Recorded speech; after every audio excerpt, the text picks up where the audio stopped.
Mūsu tēma, kad atkal esmu atgriezies vai atgriezusies ikdienā. Kā saglabāt svarīgāko, kas pieredzēts nozīmīgā retrītā vai darba seminārā. Respektīvi, mēs esam pieredzējuši kādas svarīgas pieredzes, tad mēs atgriežamies ikdienā, un tā ikdienā, kā jūs redzat, bildītē, mums uzbrūk neskaitāmi darbi. Tur, lai paveiktu savus pienākumus, vīriešiem vajadzīgas varbūt 6 rokas, sievietēm 10 rokas, kā mēs šeit redzam. Protams, visi pienākumi, ar kuriem mēs sastopamies ikdienā, un visi tie dažie virzieni, kuros mēs esam iekļauti, parasti ļoti bieži mēdz apēst labas, svarīgas pieredzes un tās kaut kur izkūp. Un īstenībā par šo tēmu patiešām ir vērts mums pārdomāt, un es gribētu veltīt šo lekciju tieši šim tematam, kādas stratēģijas mēs varētu apzināti izmantot, lai svarīgākās un vērtīgākās lietas, kuras mēs esam pieredzējuši, mēs varētu paturēt un attīstīt. Un patiešām laiku pa laikam mēs pieredzam tādus dziļus sakustinājumus, vai vēl kā mēdz tos apzīmēt, virsotņu pieredzes. Un tās var notikt patiesībā jebkurā brīdī. Tās var notikt vienkāršā sarunā, vai ne? Kurš gan no mums mēs neesam pieredzējuši sarunas, kurās ir kāds klikšķis un piepešķi tu kaut ko ļoti būtisku pieredzi. Mēs to varam pieredzēt labā seminārā, retrītā, arī pastaigājoties vienkārši mežā vai īstenībā jebkurā citā situācijā.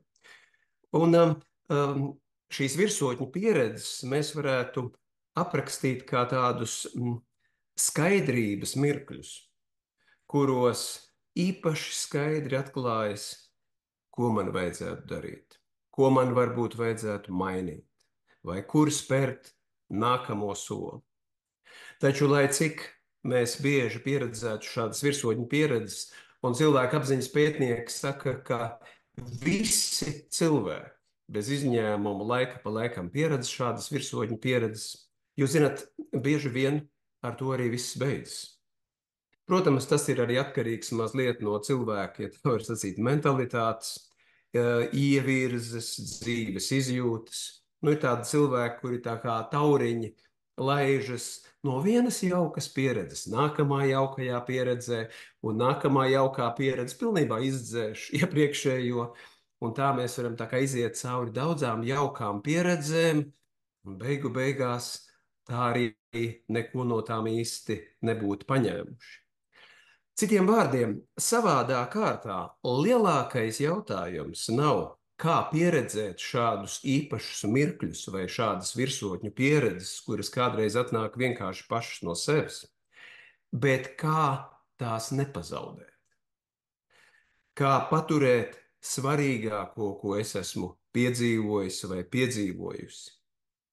Kā mēs zinām, ir bijušas tik daudz labas apņemšanās un idejas katram no mums, vai ne? Kuras kaut kur dzīves gājumā ir izplēnējušas, pazudušas. Un tur ir arī savi iemesli, kāpēc tas tā notiek. Nu, bieži vien tas nav stāsts par to, ka mēs apzināti vēlētos kaut ko svarīgu palaist garām vai aizmirst. Protams, tā nav.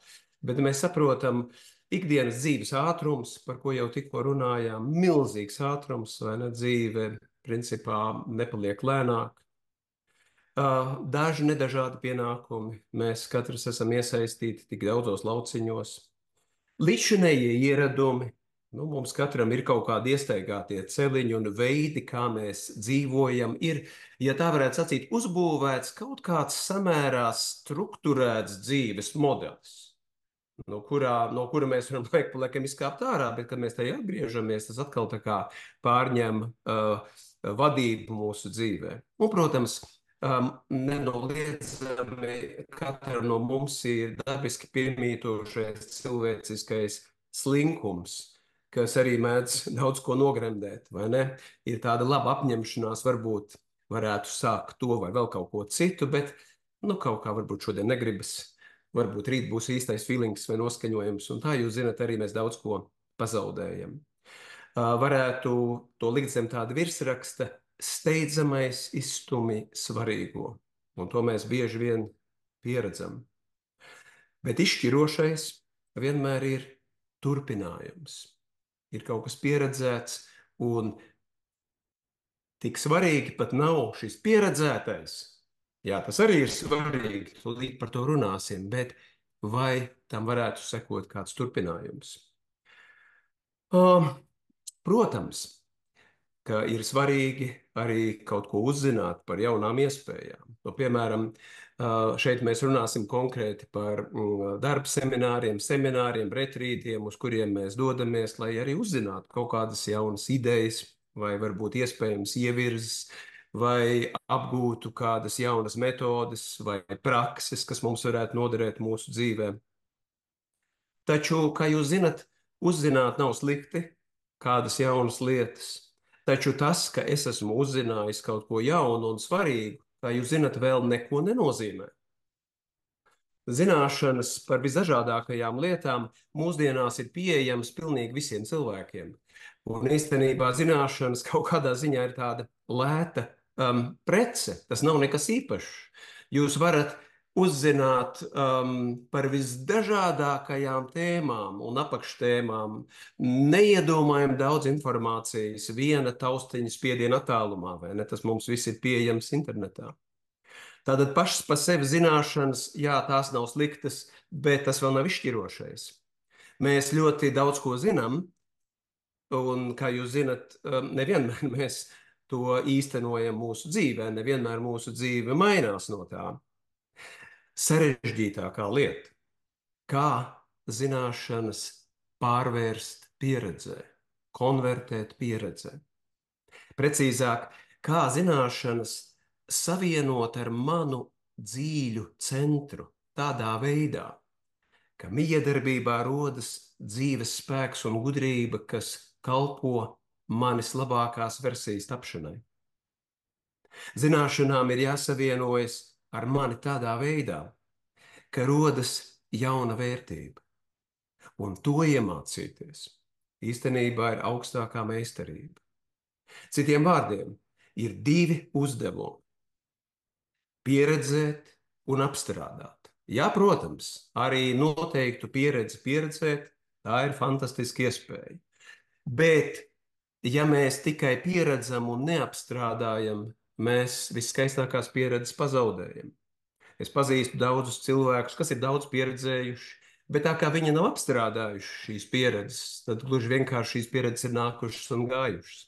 Un ir cilvēki, kuriem varbūt ir daudz mazāk pieredzes, bet viņi ir rūpīgi strādājuši ar tām. Un faktiski šie cilvēki zināmā mērā ir tālāk. Tātad pieredzēt un apstrādāt. Nu, redzat, viss iepriekš manis minētais nozīmē tikai to, ka ja mēs vēlamies svarīgām pieredzētām virsotņu pieredzēm,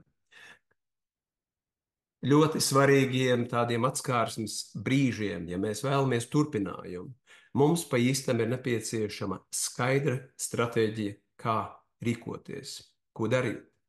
Lai cik ļoti mani varbūt būtu kaut kas jauns aizgrābs, un kādreiz ir tāda fantastiska sajūta, ka mēs sajūtamies ar tādu paplašinātu redzējumu, un ar kaut kāda savu veidu mikroapgaismojumu izpratni par to, ko mana dzīve nozīmē, lai cik ļoti viena manas daļa būtu aizgrābta. Nu, kā mēs zinām, viss manī patiešām neaplaudē jaunajiem.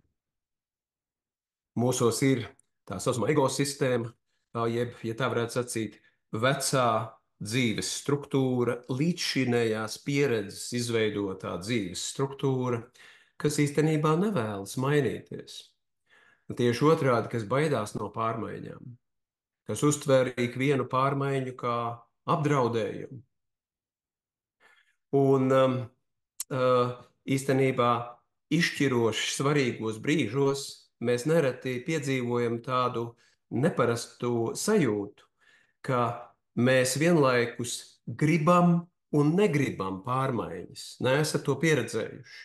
Ja vēl precīzāk varētu sacīt, Es jūtu, ka kāda daļa manī gribētu atvērties šim jaunajam, izkāpt ārā no līdzšinējās komforta zonas, uzrīkstēties, veikt jaunus paplašinājumus, bet kāda manas daļa ir izbijusies un nevēlas darīt neko, vēlas mani apstādināt. Tādu dilemmu mēs sevī jūtam. Un, ja mēs nesaprotam to, ka cilvēks ir veidots, nu, cilvēka apziņa tiek veidota no tādiem polaritāšu pāriem, kur viens no šiem pāriem ir sistēma, kas atbild par stabilitāti, un otra ir sistēma, kas atbild par attīstību. Un tās ir savā ziņā spriedzē. Ja mēs to nesaprotam, tad nav tā, ka automātiski vienkārši mums ir kaut kāds jauks brīdis, un mēs vienkārši sajūtam eiforiju par kādu jaunu ideju, un tagad mēs varam vairs neko nedarīt, jo gan jau tagad viss pārējais notiks pats no sevis. Ne, protams. Vienmēr viss jaunais nonāk šajā polaritāšu sistēmā, un mums ir ļoti skaidri jāapzinās, ka ir kāda daļa, kura vēlas augt, kāda daļa, kas vēlas stāvēt uz vietas vai saglabāt mūsu veco sistēmu, un jautājums, ar kuru no šīm daļām es sadarbošos. Un, protams, mēs arī kādreiz nenovērtējam ieradumu, ierastās domāšanas un ierastās uzvedības spēku. Patiesībā ieradumi diktē savu dzīves, ja tā varētu teikt, dienas kārtību mums daudz lielākā mērā nekā mēs gribētu to atzīt. Bieži vien cilvēkiem liekas, mēs esam elastīgi, gudri, atvērti, mēs neesam nekādi fundamentālisti, vai ne? Un vispār diezgan tādi cilvēki gatavi jaunām lietām, bet nē. Ja vien mēs pievēršam rūpīgu uzmanību paši sev, mēs konstatējam kādā brīdī, cik ļoti grūti pa īstam ir īstenot pārmaiņas. Tas tā patiešām ir. Ko tad darīt? Un redzat, te es gribētu faktiski lielāko šīs lekcijas daļu veltīt dažiem praktiskiem ieteikumiem. Noteikti liela daļa no tiem jums ir pazīstama, vienkārši ir svarīgi to sev atgādināt, bet ir tādi ieteikumi, kuri ir arī samērā vienkārši īstenojami, vismaz daļa no tiem, pārbaudīti, kuri patiešām var palīdzēt labākās lietas, kuras mēs esam pieredzējuši kādā retrītā vai seminārā, paturēt un attīstīt. Un es vienkārši apstāšos pie dažām no šīm tēmām vai dažiem ieteikumiem un mazliet tos pakomentēšu. Vispirms, cik ārkārtīgi svarīgi ir, un par to esam runājuši daudz, svarīgāko pieredzēto pierakstīt. Jā, protams. Es iedomājos, ka visi tie no jums, kas esat apmeklējuši kaut vienu integrālās izglītības institūta semināru vai retrītu, zināsiet, ka mēs parasti vienmēr runājam par dienas grāmatas nepieciešamību. Par to, cik ārkārtīgi svarīgi ir svarīgākās pieredzes pierakstīt. Un tāpēc, tā liekas jau tāda it kā pazīstama tēma. Un tomēr, mīļie draugi, es atļaušos sacīt, šī ir tēma, par kuru īstenībā vajag vēl un vēl domāt un sev atgādināt, jo liela daļa cilvēku patiešām apzinās, ka vajadzētu pierakstīt, bet kaut kā man nesanāk laika, un es tā kā nevaru saņemties, vai nevaru, nopirkt klābi. Tiem cilvēkiem es gribētu pasakīt, visos viedtālruņos ir brīnišķīgi arī pielikumi, tādi dienas grāmatu pielikumi, tagad moderni, kur jūs varat arī pat to darīt savās ierastajās ierīcēs, lai gan ir labi to rakstīt ar roku. Bet, lūk, visur tur, kur mēs aizbildinamies un nepierakstam, paļaujoties uz to, ka mēs atcerēsimies, es patiešām gribu atgādināt, draugi, tas, ko mēs nepierakstām, parasti tiek aizmirsts. Jā. Lai cik svarīgu pieredzi jūs piedzīvojat, ja jūs to nepierakstīsiet, visticamāk, jūs to zaudēsiet. Un to tā ļoti skaidri ir jāapzinās. Dzīvē ir tik daudz visādu notikumu. Kādreiz patiešām liekas, ka šo es nekad neaizmirsīšu. Bet, ziniet, nāk nākamie notikumi, un tad nāk viss kaut kas, kas tik vien nenotiek mūsu dzīvē, un mēs pa īstam aizmirstam. Vai kādreiz, jā, mēs atceramies pašu šo notikumu, bet daudzas svarīgas konteksta detaļas mēs aizmirstam. Patiešām tas, ko mēs nepierakstam, to mēs aizmirstam. Un es gribētu sacīt mazliet vēl skarbāk. Um, Tas, ko mēs nepierakstām, nu tā tad mēs sakam par to, ka tas nav svarīgi. Nu, man nav žēl to aizmirst. Nu, tik skarbi īstenībā. Jo pierakstīšana ir patiešām svarīga tā iemesla dēļ, ka tā ir pieredzes apstrādāšana, un ne tikai apstrādāšana, bet pastiprināšana. Nu, tad, kad mēs runājam par to, ko tad nozīmē apstrādāt, ne tikai pieredzēt.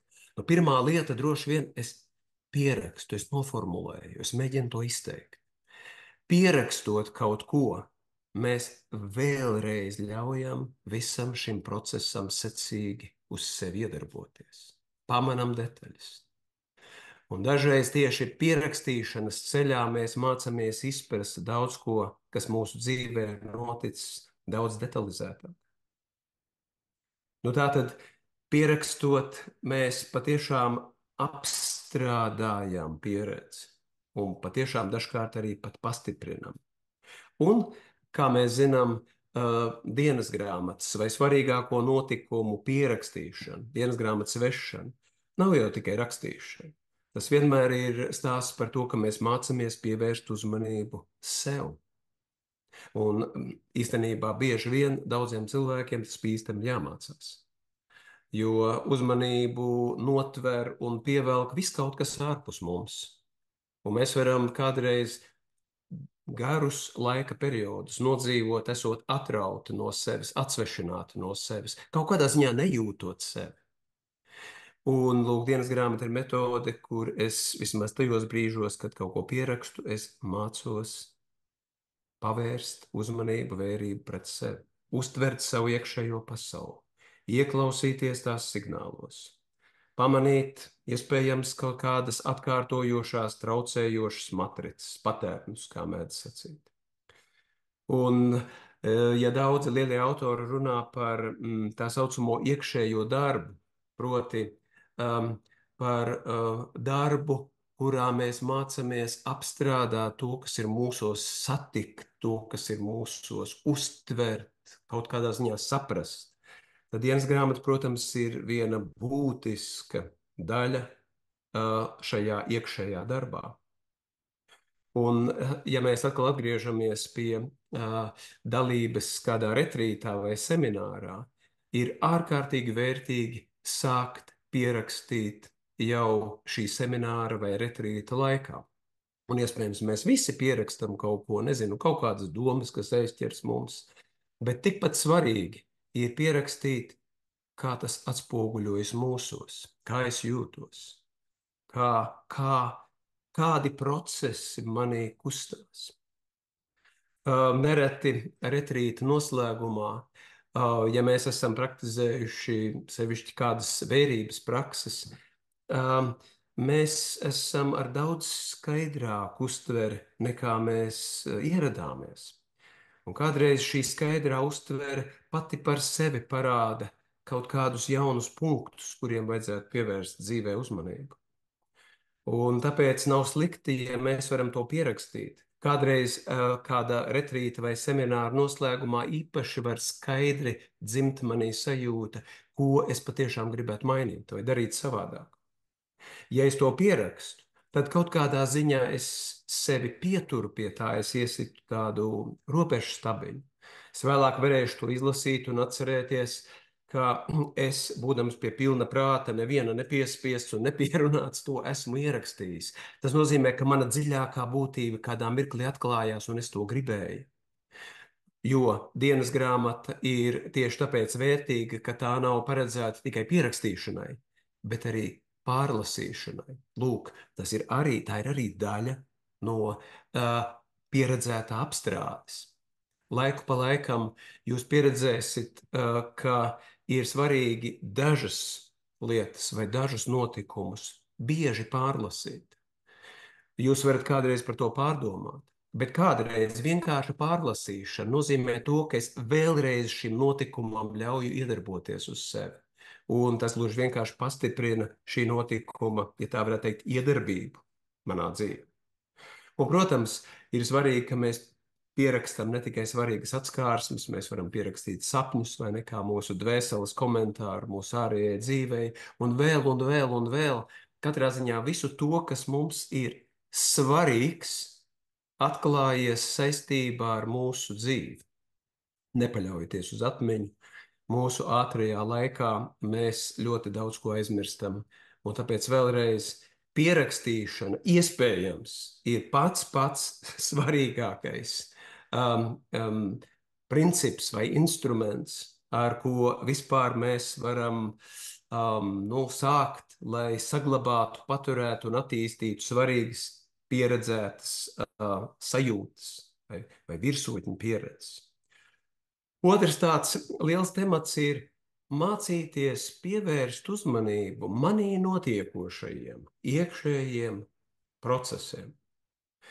Un tas nozīmē to, ka pārdomāt pēc retrīta vai darba semināra vai kādreiz tieši paša retrīta un darba semināra laikā, kas rezonē ar mani, vai, un arī pievērst uzmanību tam, kas mani satrauc.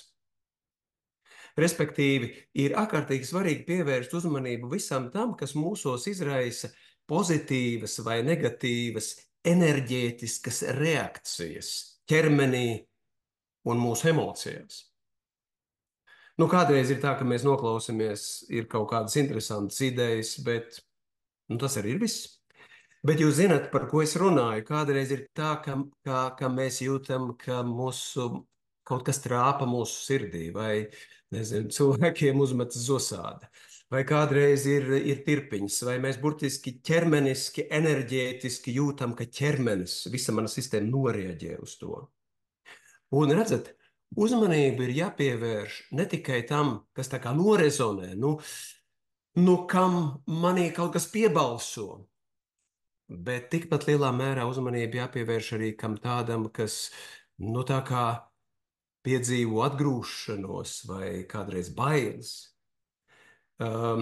Citiem vārdiem ir svarīgi pārdomāt vienmēr, kas man ir iedvesmojis, kas izbiedējis, kas radījis trauksmi, skumjas, dusmas, pretestību.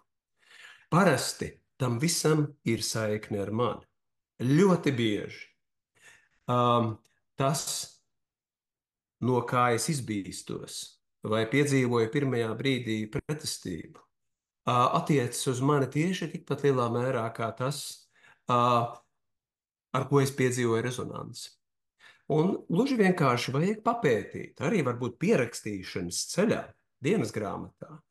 Nu, ja bija trauksme vai dusmas, ja kādreiz arī, piemēram, retrītā mēs piedzīvojam dusmas, tad ir labi papētīt, nu, kas tad manī dusmojās, par ko es īsti dusmojos, no kurienes šīs dusmas izaug. O, mēs varam daudz uzzināt, izpētot savas dusmas. Mēs varam daudz uzzināt, izpētot savu pretestību. Mēs varam daudz uzzināt, izpētot savas bailes. Un kādreiz mēdz būt arī tā, ka tieši tas, no kā man visvairāk ir bail, ir tas, kas man visvairāk ir vajadzīgs. Un šī vecā ego sistēma tieši tāpēc baidās, ka tā zina, ka lūk no šī jaunā nāks tik transformējošs impulss, kas iespējams pārmainīs pilnīgi visus manā dzīvē. Un, protams, no tā mums bieži vien pa īstam ir bail. Kā tad to, ko mēs zinām, konvertēt dzīvi mainošā darbībā? Un redzat, viena no centrālām tēmām patiešām ir garīgās prakses un pati praktizēšana. Proti, kā es varu atstāt vecos ieradumus un veidot sevī kādus jaunus ceļus, iestrādāt sevī kaut ko jaunu, tikai kaut ko regulāri darot. Un nevis kaut ko, bet regulāri darot kādu nozīmīgu praksi, kas man palīdz palikt pie maniem lēmumiem un iespējams pieredzēt arī paplašinājumu. Viens no izciliem mūsdienu garīgiem skolotājiem, Terijs Patens, ir sacījis šādus vārdus. Viņš saka, paiet ilgs laiks, iekams cilvēks no meklētāja pārvēršas par praktizētāju. Un meklētājs jau nav slikts vārds, vai ne? Tas nav kas tāds, ko vajadzētu uztvert ar aizdomām, bet Patents paskaidro, ko viņš ar to domā. Viņš saka, meklētājs meklē to, kā viņam nav. Praktizētājs lieto to, kas viņam jau ir. Un jūs saprotiet, tās ir tā kā tādas divas dispozīcijas dzīvē, jeb tādi mindseti, kā mūsdienās saka. Es varu visu laiku kaut ko meklēt un gaidīt. Un es varu sākt vienkārši lietot to, kas man ir. Sākt ar to, kas ir. Sākt vingrināt to, kas ir. Un tur pilnīgi notiek vesela revolūcija mūsu domāšanā. Patiešām praktizēšana nozīmē mācīties iemīt jaunus ceļus. Un tikai īstenībā regulāra prakse palīdz mainīt ieradumus. No nekā citā veidā mēs to nevaram. Praktizēšana īstenībā nozīmē noturēt un paplašināt to kādreiz atvērušos plaisu uz kaut ko jaunu, uz kaut ko citādu. Kādreiz ir tā, ka kādā retrītā vai seminārā pavarās tāda plāna spraudzeņa uz jaunu dzīves iespēju modusu. Un praktizēšana palīdz tā kā neļaut aizvērties šai plaisiņai, bet iespējams lēnām to paplašināt. Prakse ļauj patiešām pieredzētajam ilgāk iedarboties uz mani. Un, protams, tad, kad mēs runājam par praksi, mēs saprotam, ka visiem cilvēkiem nav jāpraktizē viens un tas pats. Ir daudzas un dažādas prakses. Tas ir interesanti par to pārdomāt, ka tā ir viena no tādām svarīgākajām visu cilvēces laikmetu kultūru daļām, ka visur, kur vien jūs raugaties, cilvēki ir attīstījuši un atklājuši kādas metodes vai prakses, kuras lietojot, var patiešām paturēt un attīstīt nepieciešamās pārmaiņas savā dzīvē. Un visiem nav jādara viens un tas pats. Tomēr izšķiroši svarīgi ir, lai mana prakse kaut kādā mērā palīdzētu man kļūt apzinātākam, iepratī savai dzīvei. Proti, ka es varētu filmēt savas dzīves laukumu. Jo, ja es slikti uztveru notiekošo manā dzīvē, notiekošo sevī, tad patiesībā man ir ļoti grūti palīdzēt. Ja es tur jaucu visu kaut ko kopā, ja man nav attīstīta vērība iepratī sev, tad īstenībā neviens cits manā vietā nevar kļūt vērīgs iepratī manai dzīvē, vai ne? Un tieši šī iemesla dēļ apzinātības meditācija, piemēram, ir tik svarīga. Un es uzskatu to par vienu no tādā ziņā vienkāršākajām un pašām iedarbīgākajām transformācijas metodēm, vai metodēm, kas palīdz īstenot labus turpinājumus, kuru ir samērā vienkārši iemācīties. Nu, bet, protams, ne vienkārši vai viegli to praktizēt ilgstoši. Bet vienmēr, ja jūs to kādu jau ilgāku laiku regulāri praktizējat, jūs nevarēsiet neredzēt milzīgas pārmaiņas pamatā vispirms jūsu uzmanības struktūrā. Proti, bez uzmanības pievēršanas sev patiešām ir ļoti grūti kaut ko mainīt. Un tāpēc jebkas, es atļaušos sacīt, jebkura prakse, kas veicina lielāku apzinātību manā dzīvē, lielāku klātbūtni, pamodināt uzmanību pret manu dzīvi, ir kaut kas ļoti noderīgs un jaudīgs. Gluži vienkārši kaut vai pat, ja es noslīdēšu no savas apņēmības. Un tas tā normāli notiek daudziem cilvēkiem, vai ne? Tā ir arī daļa no pieredzes.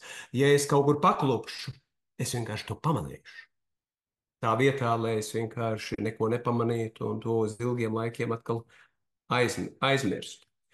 Mēs varam runāt arī par tādu praksi. Es te esmu mēģinājis uzskaitīt tādas ļoti, ļoti varbūt vienkāršas lietas, kā piemēram regulāras pastaigas dabā. Tādas vērības pilnas pastaigas dabā. Tieši specifiski dabā. Un kāpēc? Tāpēc, ka daba ir īsta. Tā nav, vai ne, kaut kāda cilvēka vai kādas organizācijas radīta ar kaut kādu nolūku. Līdz ar to, ja jūs vienkārši ilgāku laiku pastaigājat mežā, tad jūs pamanat, varbūt nepamanat, bet kādreiz pamanat, ka mēs kļūstam īstāki, autentiskāki, patiesāki. Visas tās maskas, kuras kādreiz mums ir jānēsā ikdienas sadzīvē, kaut kā nokrīt, tās nav nepieciešamas. Dabas seja ir patiesa. Un tā kaut kā dabiski veicina arī manai sejai kļūt patiesai. Ja vispār man kļūt dabiskam, tādam, kāds es esmu. Apzināties sevi. Daba tā kā vienkārši rāda sevi. Un tā ir ideāla vide, kurā es tā kā varu netraucēti mācīties uztvert arī pats sevi, savu dabu, savu iekšējo pasauli. Un, protams, regulāri klusuma periodi mūsdienu trokšņainajā pasaulē ir arī viena ārkārtīgi nozīmīga tēma, par kuru mūsdienās, kā jūs zinat, runā daudz. Vai ne? Mūsdienu ekstra ir atļauties klusumu, vai ne? Vai kā jūs redzat uz šīs krūzītes uzrakstu, mūsdienu ekstra ir atļauties nonākt offline vai izslēgt tiešsaisti, izslēgt interneta pieslēgumus. Ja kādreiz pirms 20 gadiem tā bija nenormāla ekstra, ka cilvēks varēja visu laiku 7 reizes 24 būt pieslēgts pie interneta, tad tagad ir pretēji ekstra. Ekstra ir tad, ja tu vari atļauties izslēgt šo tiešsaistes pieslēgumu un vienkārši būt pats ar sevi. Šajā trokšņainajā pasaulē, kurā viss kaut kas mūsos nemitīgi spiežas iekšā, prasa pēc mūsu uzmanības, un kur mēs pazaudējam paši sevi. Īstenībā laiku pa laikam mums ir vajadzīgi brīži, kur mēs izkāpjam no tā dzīves ātrvilciena un atļaujamies pabūt kādā klusuma vietā paši ar sevi, vai ne? Klusuma nedēļas, dažāda veida retrīti. Tas bieži vien ir kaut kas ārkārtīgi svarīgs tā iemesla dēļ, ka apklustot, nonākot situācijā, kur mūs netrigerē mūsu telefoni un vēl viss kaut kas cits. Mēs vienkārši varam pavadīt kādu laiku ar sevi. Mēs beidzot varam sākt just, ko es gribu, ko es negribu. Kas esmu es un kas ir pasaule ap mani? Ko es gribu? Un ko varbūt es negribu, bet es kaut kā atdarinu citus, es skrienu citiem līdzi, un man gluži vienkārši vajadzētu uzdrīkstēties kļūt vairāk autentiskam.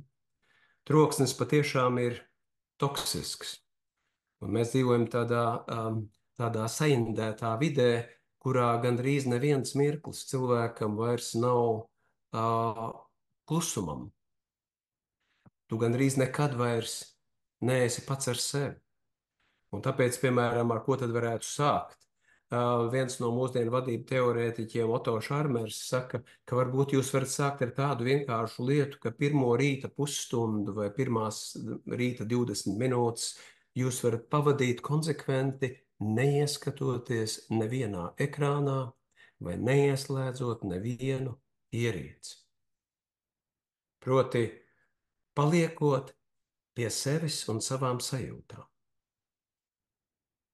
Nereti tieši rīts ir vienīgais laiks visā diennaktī, kurā cilvēks ir visvairāk viņš pats. Mēs esam tikko pamodušies no nakts, kur nakts noslēpumainie procesi mūs ir ietekmējuši, veidojuši. Un tas ir brīdis, kurā visvairāk es esmu savienots pats ar sevi. Mirkli vēlāk nāks ikdienas ritens, un es būšu spiests skatīties tur desmitiem visādos ekrānos, un tas viss mani aizraus prom no sevis. Bet iespējams, ka tieši šī rīta pusstunda varētu būt ārkārtīgi vērtīga, ka es sajūtu sevi, es uztveru sevī notiekošo, esmu kopā ar sevi un mācos kultivēt šādas kontakta laikus ar sevi un mācos uztvert un cienīt sevī notiekošo. Tā iespējams ir pati nozīmīgākā prakse, kuru cilvēks var sākt praktizēt. Nu, un visbeidzot, es gribētu apstāties pie tādas lielas tēmas, ko es esmu nolicis zem virsraksta dzīves diēta. Varbūt jums liksies tās mazliet dīvains nosaukums, bet es to esmu izmantojis tā iemesla dēļ, ka daudzi cilvēki, kā jūs zinat, rūpējoties par ķermeni, ievēro noteikta veida diētas. Un, protams, visās diētās var pārgriezt vītni, bet no otras puses, nu, ja jūs galīgi nesekojat līdz tam, ko jūs ēdat vai ko jūs dzerat, tad, protams, nu, tas nevedīs pie labiem rezultātiem. Ja jūs ēdat visu, kas jums trāpās pie rokas, vai dzerat visu, kas jums trāpās pie rokas, nu tā nav varbūt ļoti prātīga ideja, vai ne? Taču visiem tiem cilvēkiem, kuri rūpēs par ķermeni, seko līdz tam, ko es ēdu, ko es neēdu, ko es dzeru, ko es nedzeru, ir svarīgi uztvert, ka ēdiens jau ir tikai viena maza daļiņa no visa tā, kas ienāk manī un atstāja manī savas pēdas. Īstenībā, ja mēs runājam par vērību pret to, ko mēs uzņemam sevī, tad mums ir jāpievērš uzmanība arī daudzām citām lietām. Nu, piemēram, ar ko es tiekos, kādu cilvēku vidē es mīlu uzturēties. Viens no senā romiešu domātāja Senekas draugiem Lucilus savā vēstulē Senekam kādā vietā raksta: reizēm atnākot no cilvēkiem, es jūtos mazāk cilvēks nekā es aizgāju. Esat pieredzējuši to, ka tu vari atnākt no viesošanās, kur jūs esat bijuši pie cilvēkiem, un jūs jūtaties mazāk cilvēki nekā jūs aizgājāt. Bet reizēm jūs varat būt tādā komunikācijā ar cilvēkiem, ka jūs atnākat vairāk cilvēks nekā jūs aizgājāt. Tas nenozīmē to, ka mums vajadzētu dalīt cilvēkus kaut kādās, nezinu, kategorijās un tiesāt cilvēkus. Nē, nē. Bet es gribu vienkārši pievērst jūsu uzmanību tādai vienkāršai lietai. Cilvēki, ar kuriem mēs pamatā pavadām savu laiku, ir kaut kas īstenībā, kas ļoti būtiski nosaka mūsu dzīves saturs. Un ja jūs labprātīgi izvēlaties pavadīt laiku, brīvo laiku, darbā jau mēs nevaram diži izvēlēties, vai ne, bet brīvo laiku ar cilvēkiem, kas ir toksiski vai kas jūs gremdē, nu, nevajag žēloties, ka dzīve grimst. Jo īstenībā tieši attiecības iespējams ir viena no tām jomām, caur kurām mēs visvairāk sevī kaut ko ielaižam. Respektīvi, pārdomāt par to, kas ir tie cilvēki, ar kuriem mēs tiekamies no tādas perspektīvas, ka vai mūsu cilvēku lokā ir cilvēki, ar kuriem mēs varam kopā augt. Jā, varbūt ir kādi cilvēki, kurus mums ir jāpalīdz celt ārā no purva, nu tad mums ir pašiem jāiegūst noteikti stiprums, jānostiprinās, vai ne? Bet tad iespējams, kas ir tā vide, kas man var palīdzēt attīstīties un augt?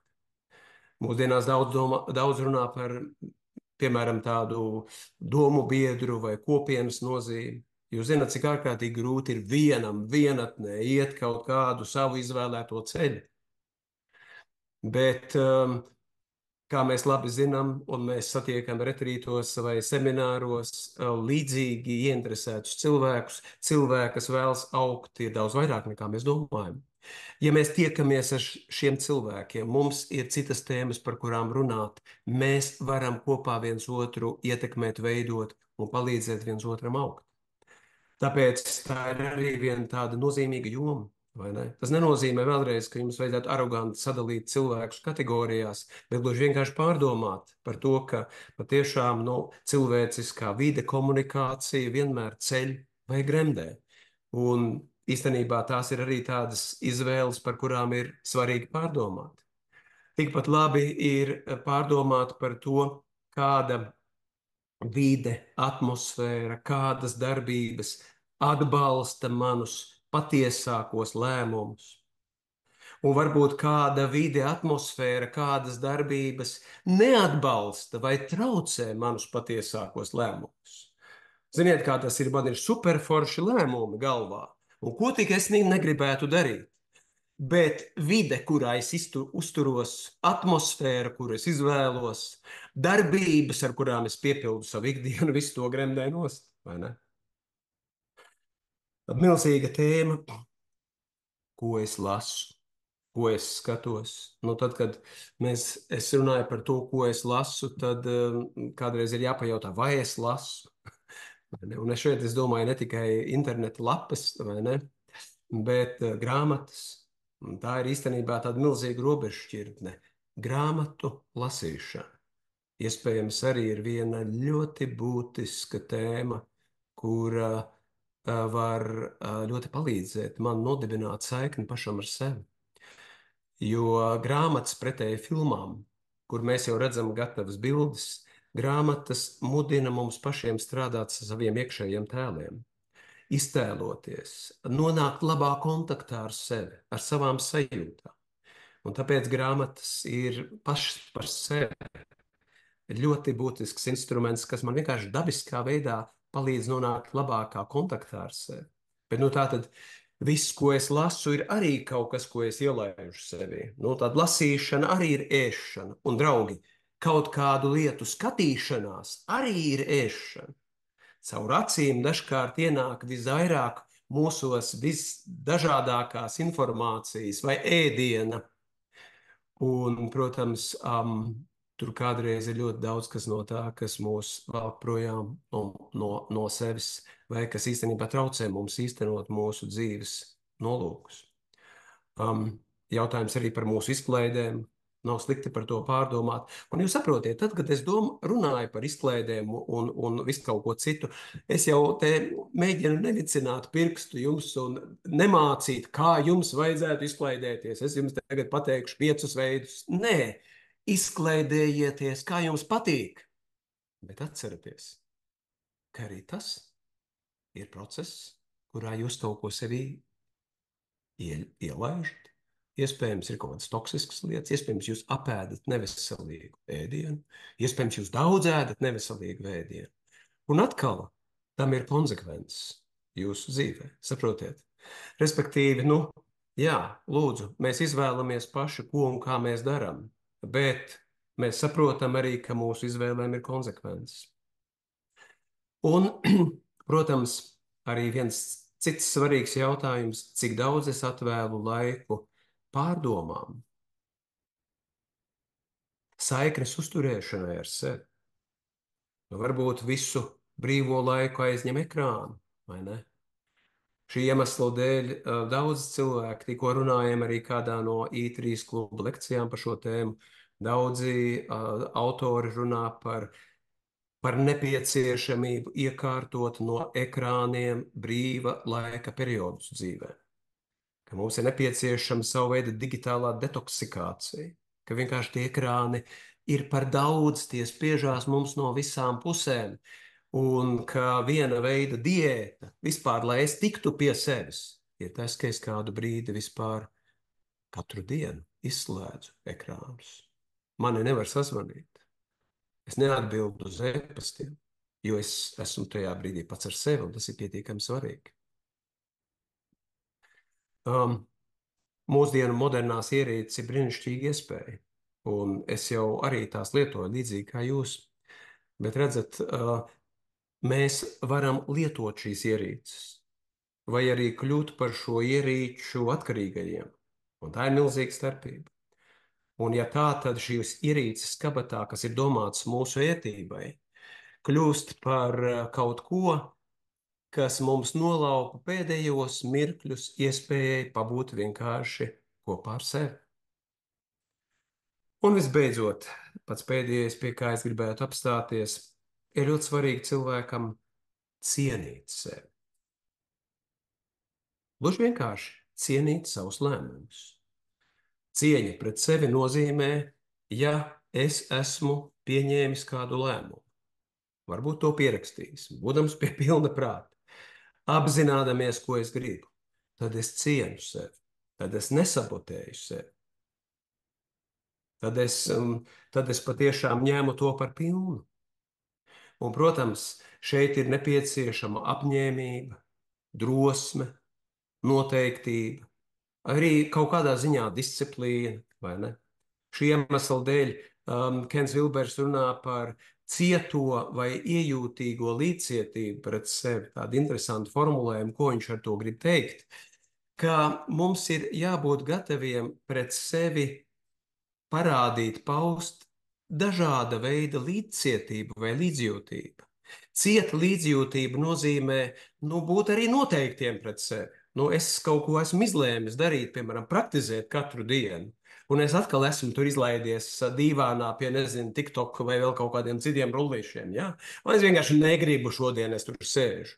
Un cieta līdzcietība vai līdzjūtība būtu tā, ka es sev pateikšu, klausies, tu apņēmies. Liec nost visas lietas un izdari to, ko tu esi apņēmies izdarīt. Savukārt, dažreiz, protams, ir vajadzīga arī iejūtība pret sevi, jo kādreiz mēs sevi izdzenam par daudz, un kādreiz mums ir varbūt arī jāpasaka apstājies un varbūt paņem šo brīvo brīdi sev un neizdzen sevi tik ļoti. Bet, ja mēs sevi necienam, ja mēs sevi neņemam vērā, tad paturiet vērā, neizdodas nekas. Un varbūt tas ir arī galvenais neveiksmu cēlonis. Nav nekas sliktāks, vai ne, kā situācija, kurā cilvēks neņem pa pilnu pats sevi. Tāda dzīve man šķiet ir diezgan grūta. Redzat, tie bija daži ieteikumi, kas mums varētu palīdzēt pie turpinājuma, pēc kā saglabāt, paturēt labas pieredzes, kā nepazaudēt tās, kā ļaut tām sevi augt un attīstīties. Un pie visām šīm tēmām, kuras saplūkoju, varbūt es gribētu pievienot vēl pēdējo, kas arī varbūt nozīmīga. Ja ne citādi, tad varbūt arī kāda palīdzība varētu būt tā, ka laiku pa laikam jūs varat noskatīties šo lekciju un atgādināt šīs īstenībā vienkāršās lietas, ar kuru palīdzību es varētu īstenot svarīgu dzīves turpinājumu lielām, nozīmīgām pieredzēm. Tik daudz es gribēju jums pastāstīt šajā lekcijā.